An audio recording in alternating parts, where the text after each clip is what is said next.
Fake profile suspense love story. मेरा नाम रूहानी है और मैं कॉलेज के लास्ट ईयर में हूँ। मेरी एक बड़ी बहन जूही भी है और हम मिडिल क्लास फैमिली से हैं। जूही दीदी ने अपनी पढ़ाई पूरी कर ली है और अब उन्हें अच्छी जॉब मिल गई है। मुझे भी सोशल मीडिया से प्यार हुआ जब धीर की फ्रेंड रिक्वेस्ट आई। आमतौर पर मैं जल्दी से किसी की रिक्वेस्ट एक्सेप्ट नहीं करती, लेकिन धीर की प्रोफाइल पिक बहुत अच्छी थी। उसके साथ चैटिंग करने के बाद मुझे उसका नंबर मांगने का मौका नहीं मिला जो मैं चाहती थी। हम दोनों के बीच मैसेजिंग के जरिए बातें होती थी, लेकिन वह मेरा नंबर कभी नहीं मांगा। मुझे बात करनी थी, इसीलिए मैंने उससे पूछा, क्या तुम्हारा नंबर मिल सकता है? उसने कहा, मैं कब से सोच रहा हूँ नंबर मांगने का, लेकिन मुझे लगा कहीं तुम बुरा ना मान जाओ। फिर हम 3 महीने तक फोन पर बात करते रहे। मुझे यह हैरानी होती थी कि वह लड़का होकर भी मुझसे वो सब नहीं कह पा रहा था। एक दिन मैंने उसे वीडियो कॉल करने के लिए कहा, लेकिन उसने नेटवर्क की वजह से मना कर दिया। थोड़ी देर कोशिश करने के बाद उसका कॉल लगा, लेकिन सिर्फ उसका चेहरा ही दिखाई दिया। नेटवर्क की वजह से कॉल कट गया। मेरी पढ़ाई भी पूरी होने वाली थी और मैं भी अब दीदी की तरह जॉब करना चाहती थी। धीर भी अब मेरी जिंदगी का हिस्सा बन गया था। हम लोग रोज रात को घंटों तक बातें किया करते थे। दीदी छुट्टियों में घर आई और हमें एक सरप्राइज दिया। दीदी ने मम्मी पापा को बताया कि उन्हें एक लड़का पसंद है, ऑफिस में साथ काम करता है और मैं उससे शादी करना चाहती हूँ। मम्मी पापा ने कहा, ठीक है, उन्हें घर बुलवाओ।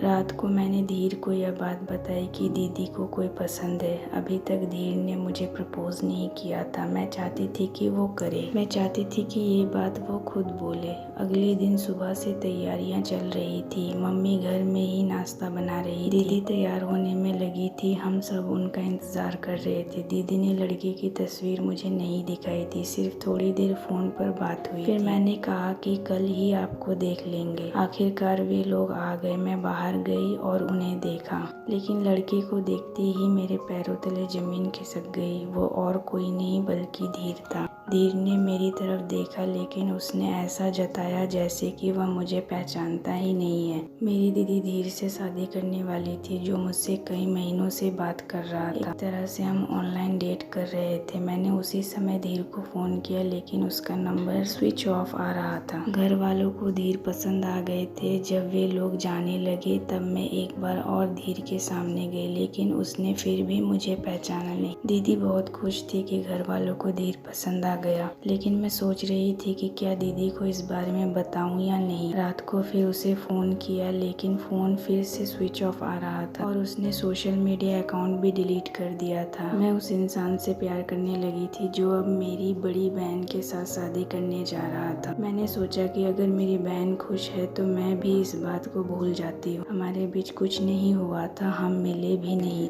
उस रात मैंने भी अपना सोशल मीडिया अकाउंट डिलीट कर दिया। जब भी मैं उसके बारे में सोचती, मेरी दीदी का चेहरा मेरी आंखों के सामने आ जाता था। घर वालों ने दीदी की शादी की तारीख तय कर दी। अब घर में शादी का माहौल बन गया था। दीदी ने मेरी खामोशी को नोटिस किया। उन्होंने मुझसे पूछा कि क्या तुझे धीर पसंद नहीं आया? मैंने कहा, ऐसा क्यों पूछ रही हो आप? तो उन्होंने कहा कि उसको मिलने से पहले तू बहुत बातें करती थी, लेकिन उससे मिलने के बाद तू शांत रहती है। मैंने सोचा कि एक बार दीदी को सच बता, उसकी भी तो जिंदगी का सवाल है। मैंने दीदी से कहा कि उन्हें धीर को अच्छे से जानना चाहिए और कहीं ऐसा ना हो कि वह उन्हें धोखा दे रहा हो या कुछ छुपा रहा। दीदी ने मुझसे ऐसा कहने का कारण पूछा और मुझे सब कुछ बताने को कहा। मैंने उन्हें सारी सच्चाई बताई, लेकिन उन्हें भी यकीन नहीं हुआ। उन्होंने धीर को मिलने के लिए बुलाया और मैं भी उनके साथ गई। हम एक रेस्टोरेंट में मिले। धीर के आते ही दीदी ने उससे सीधा पूछा, रूहानी जो कह रही है वो सच है क्या? धीर अब भी मुझे पहचान नहीं रहे थे। दीदी ने उससे पूछा कि क्या उसने मुझसे ऑनलाइन डेट किया था, जिसके जवाब में धीर ने कहा कि उसने नहीं, उनके नौकर ने डेट किया था। धीर ने बताया कि उनके घर का नौकर राजू था, जिसने उसके नाम और तस्वीर के साथ सोशल मीडिया पर फेक अकाउंट बनाई थी। उसने कहा कि इस बात का मुझे भी पता नहीं था। लड़का अच्छा था, लेकिन मैं जब तुम्हें देखने तुम्हारे घर आने वाला था तब अपने दोस्तों को तुम्हारी प्रोफाइल दिखा रहा था जिसमें तुम्हारी बहन भी थी। वो उसी रात हमें कहा कि वो अपने घर जा रहा है। धीर माफ़ी मांग रहा था क्योंकि उसने मेरे नाम से फर्जी आईडी बनाई थी और मेरी फ़ोटो भी डाली थी।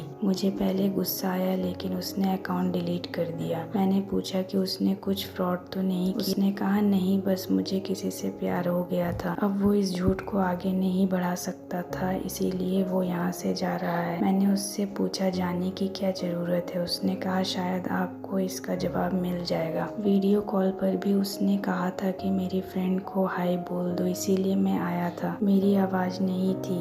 मेरी दीदी ने मुझे समझाया कि ऐसी घटनाएं जीवन में होती रहती है और हमें आगे बढ़ना चाहिए। भले ही उसने मुझसे झूठी पहचान के साथ बात की लेकिन उसकी बातें सच्ची थी। लेकिन एक सवाल यह भी है कि सच जानने के बाद वो एक नौकर है तो क्या मैं उससे बात करती? इस बात पर मैं कुछ नहीं कह सकती। उसके मन में भी शायद यही सवाल आया होगा, इसीलिए वो इस तरह से चला गया। इससे मैंने बहुत कुछ सीखा। यह नया तजुर्बा मेरे साथ जुड़ा है। इन सभी सवालों का जवाब ही जीवन है। मुझे अब खुशी है कि धीर मेरी बहन के साथ है। आशा करती हूँ ये वीडियो आपको पसंद आया होगा। इस वीडियो पर आपकी क्या राय है हमें कमेंट कर ज़रूर बताएं। वीडियो पसंद आया तो लाइक और शेयर करना बिल्कुल ना भूलिए। चैनल पर नए हो तो चैनल को सब्सक्राइब जरूर कीजिए। वीडियो देखने के लिए, कहानी सुनने के लिए आपका बहुत बहुत धन्यवाद।